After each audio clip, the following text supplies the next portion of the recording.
Business Brain, episode 579 for Wednesday, September 4th, Global Talent Acquisition Day 2024.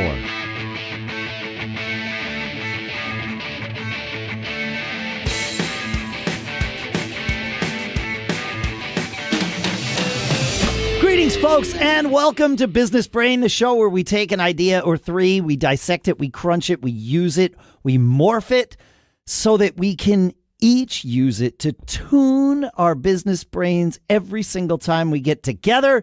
Here in Durham, New Hampshire, I'm Dave Hamilton. And out here in Northern California, I'm Shannon Jean. I have a question about today's day. Yeah, we're definitely going to talk about it. Global talent acquisition. Is it global talent acquisition or global talent acquisition? Or both? Well, those would be interesting questions to answer. But here's something even better. Global Talent Acquisition Day is celebrated every year on the first Wednesday in September.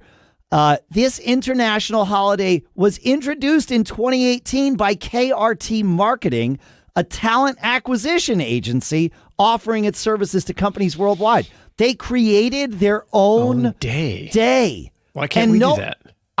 That's what I'm saying is we can do that. But we need to do that. Is there an open day? Is there an open day left? Oh, it doesn't matter. It doesn't matter. When I look, if I look for Wednesday, September 4th, right? Yeah. There are 6 holidays listed for that day. That's a light day. Interesting. Most of the time, it's way more than that. More than that. Yeah. Fascinating. Yeah. I love it. Well, speaking of talent, I want to talk about a little bit this thing. I don't know how this rule came up somehow, but I was thinking about the time when we had somebody working for us, and at Tech Restore, we made all these take apart videos. We used stop motion to make them different. In the stop motion ones, they didn't have anybody in the videos, but we also did videos where we had people that worked for us, and maybe even not their faces, but it could have been their hands, their arms, their body, whatever it is. Whatever. And I just never thought anything of it until one time we had somebody that left, and I got a letter from an attorney that said, "Hey, we do not give you permission to use any of these videos that have me in them."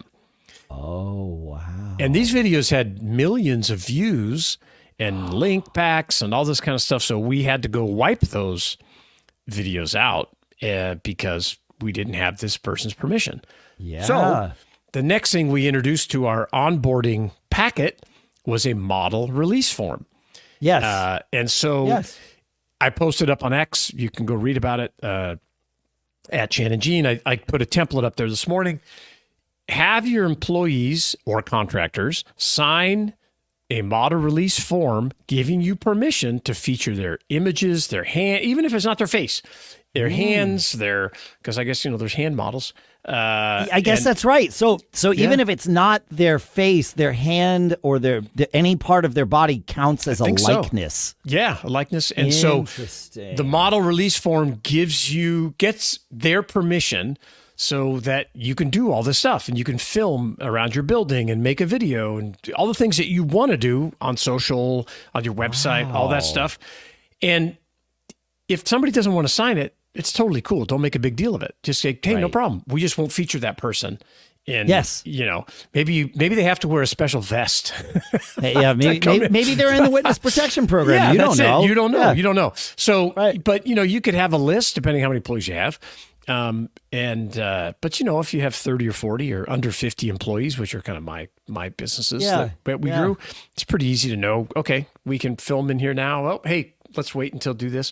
But it'll save you a lot of headaches. And my guess is most people, unless they have a specific reason why they wouldn't want their likeness, captured, most people would probably sign that happily on the day you're hiring them. They would absolutely not sign that on the day they're leaving the company, whether of their own volition or of your decision. Right. Yes. And you can't make it a requirement to get their last check or anything, right? You can't force them to do anything. You can't. No. I've been down this road too. Non-competes are, in the news right now, there's a lot of stuff, the FTC banning non-competes and different things, and that's good. But we really only wanted a non-compete to protect our, quote, trade secrets and our methods and our suppliers and all that kind of stuff. But we had them sign this form as part of the employee manual. And it explained what you can go start another company. I don't care. You can compete with us on a level playing field, but you can't take our suppliers and our customers and start a company downstream. That kind of stuff. Right. So you were protecting intellectual property, which is different than non-compete, right? Correct. So happy to compete with you on a level playing field, even to train you. And maybe the best thing to do is have us invest in your business rather than fight all the time. So I know people that did that. But anyway, model release form. If you want a template at Shannon Jean up on X, you can just grab it and copy it and paste it. So I am curious, though, when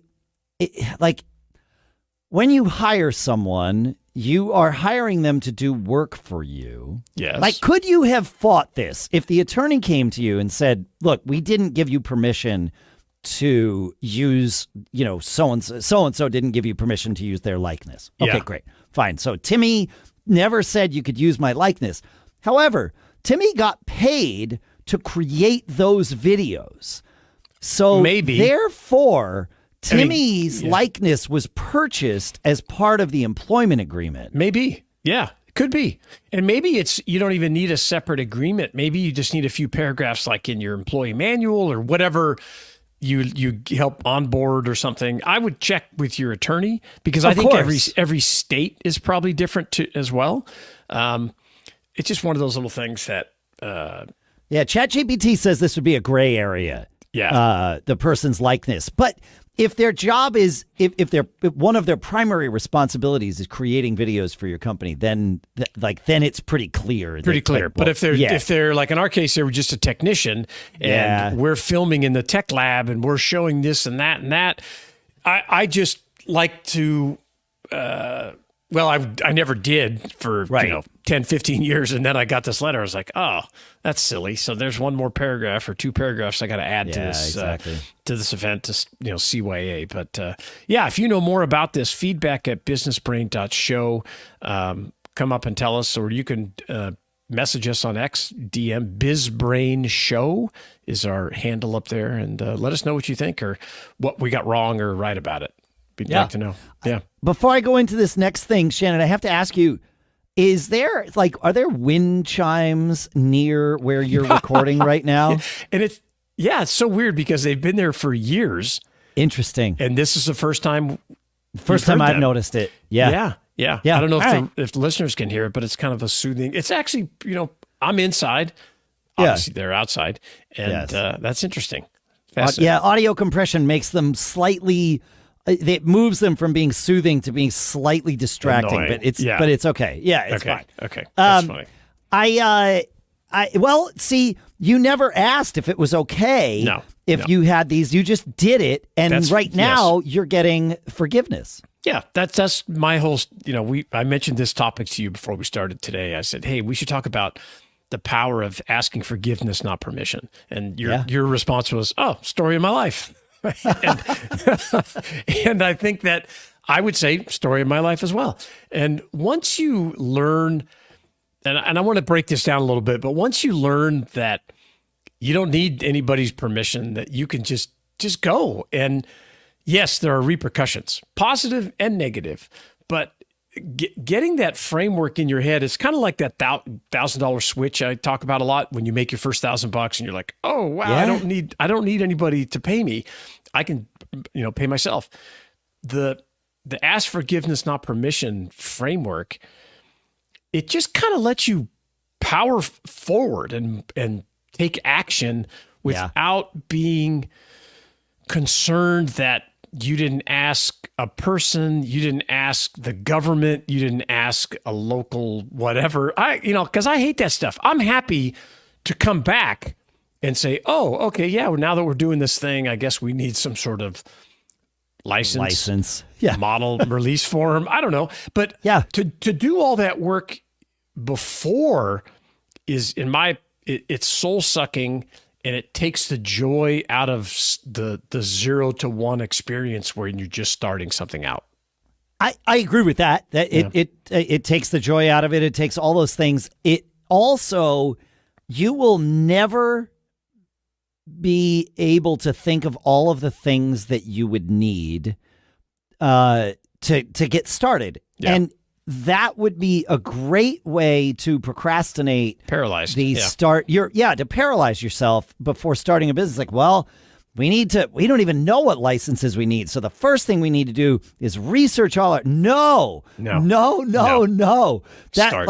Just start. And then if something's obvious, like if you are having people drive folks for work, like if you're starting a limousine company, sure, you might, need then some like the obvious, Yes. insurance, a livery license, like those sorts of things, right? Yes. You're starting a dumpster company, you probably need a CDL to drive those dumpsters around, like those obvious things, sure. Yes. But otherwise, just go, go.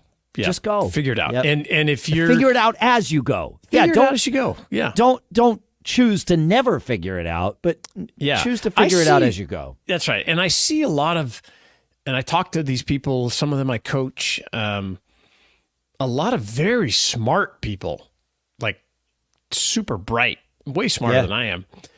And I almost think that slows them down a little bit because their analytical functions are very high level. I analyze and everything. I've made it this far. It's great, but I'm always, hey, I can solve most problems with more sales. That's my whole major analysis right there. Most problems. Oh, how do we sell more? Because more cash, that'll solve that problem.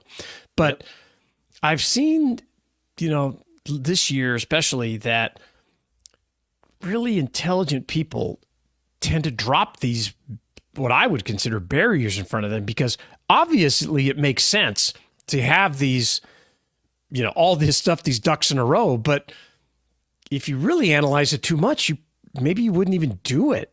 And so you'll never know unless you try it, right? That's yes. I know I'm preaching to the choir here. No, well, you are, but you're also describing me to almost a T. Now, I don't consider myself hyper intelligent or anything, so I don't know why I suffer from this, but I definitely am I am predisposed to start thinking about the reasons why something's not going to work. And that's pretty common. I think it's common. It is definitely part of, and it's helpful to a degree. Yes. To a degree. But like your comment, you've probably said it. I know it doesn't surprise me what you just said, but I don't know that I've ever heard you say it that succinctly before, that I can solve most problems with more sales. And it's like, as you said that, it opened my eyes. I was like, wait a minute, like that is the right answer. That like, I tend to operate that way because I have to, because I don't want to have a real job, but I don't think I ever would have articulated it like you did. But when you did, it was like, wait, that's the answer when I find myself, spiraling down something where it's like, well, there's a reason I couldn't do it. No, just more sales. Just go get more sales. Yeah. And it's part of it is, you give a kid a hammer and every problem is a nail, right? Well, I'm good at sales. I know how to sell. I know how to buy really good, and I know how to sell. So that's where it's like, okay, well, what can I do to solve this problem? I can generate more cash, which maybe could hire more people if you're stressed, or maybe we could get another accountant if we needed to figure this, or maybe we could buy some better software to build better systems, or maybe we need a better building or a bigger building. And all that stuff is more sales. Yes. More sales. Maybe we should change the episode or the name of this episode. But more sales. Yeah, I like more sales. More sales. Yeah. So I just think that now I will preface this because, what do they say? With great power comes great responsibility or whatever. They do say that. Yep. Yes. And not that I have great power, but I do have a lot of people listening, following me now. And so I find myself thinking more about, man, I better put a caveat in here. And like now it's really interesting. I've noticed you putting caveats before things that we say on the show more recently. I feel more responsible. I was always the caveat guy. Yeah, I know. Now you're now there I with feel me. more responsible. So like I post a lot about auctions, and sometimes those posts get like millions of views. Like, oh, you go buy this and all this stuff. So I came up with this. I call it the first law of auctions. I just made it up, and that law is: don't ever buy anything unless you know what you can sell it for. It's very simple. And that right there, you should not buy anything unless you've already researched and know that if you buy it for $50, you can sell it for $100, whatever. Yes. But you just gave two counter pieces of advice, right? Because one is just solve the problem with more sales. Story of my life. However, don't buy something unless you know what you can sell it for. So maybe there's some an research in asterisk there. on this. Yes, there is. It's about. Of course, there's an asterisk. Yeah. Yes, of course. It's like everything. But I have gotten into big trouble and problems by not asking permission as well, right? Where I have had. I mean. Same. I've paid fines. I mean, I talk about my accountant this way all the time. He said, what happens if we don't file on that in time? Because, well, you're going to have to pay this fine. I said, well, how much is it? Oh, I don't know. It could be like $700 or $800. I'm like, well, that's not, how much money are we going to make we're going to make like $50,000. Okay, let's pay the fine, or pay whatever. The the fine. I asked that question. Is it a fine? I want to, in case we don't get finished or how we do it or what's the worst that could happen. But, I've talked about this before as well. I made $1 million mistake and lost $1 million and had to pay that back, and took 5 years of my life to pay that money back while I was still building another company and everything. So you don't want to take it too far. You don't want to get overconfident. And I would say that probably I was pretty darn confident before I made that decision. Yeah. I was like, man, I was young. Every business I touched went to gold. I was making, in my... Yeah, you knew how to make money. Yeah, in my opinion, I was making good money. It's really nice. And I remember my attorney telling me one day, hey, I just want to let you know. He said, I don't know a single wealthy person that hasn't either lost it all once or, made some massive mistake. And I was just young enough to be like, well, that's not going to be me. That doesn't need to be me. No, that's just past history. So, you want to couch this, ask forgiveness, not permission, especially with small issues. And I find that small issues can stack up to really slow you down and slow your business down and slow down the chain of command or your management style. And, let them do stuff and let them make mistakes and in your business, and let people try things. Teach them not to ask permission and just ask for, on little things especially, but can't burn the building down or whatever. But that's how you create great stuff, and you hang it out there and take the risk and make the leap. And so I've lived this life of asking forgiveness, not permission. Fortunately, I have not had to ask forgiveness that often. So no, but you will have to. Yeah, you will. What I've found is, I stress, and this is, certainly just a me thing. I know I'm not alone, but not everybody is like this. I will stress about the forgiveness part right up until the moment I have asked for it. And then there is huge freedom in that. Yeah. Because once you do, then you just, okay, well, now that's behind us. We're done. And we get to move. We're done. That's it. We're done. Now you're moving forward. Stop thinking about the past. Stop. You don't have to think of it. You've already, it's all done. Yeah. That's right. So I'd love to hear your examples, whether you agree with us or think it's crazy, or how you've used this technique to, power through things that are trying to slow you down. Feedback@businessbrain.show. I think it's a good tactic, man. Strategy. I do too. Yeah. It's like I said, it's a story of my life. Yeah. Feedback@businessbrain.show. We want to hear about your story. We want to share your story. We want to learn together from all of our stories. Feedback@businessbrain.show. Keep living that charmed life, and we'll see you Friday.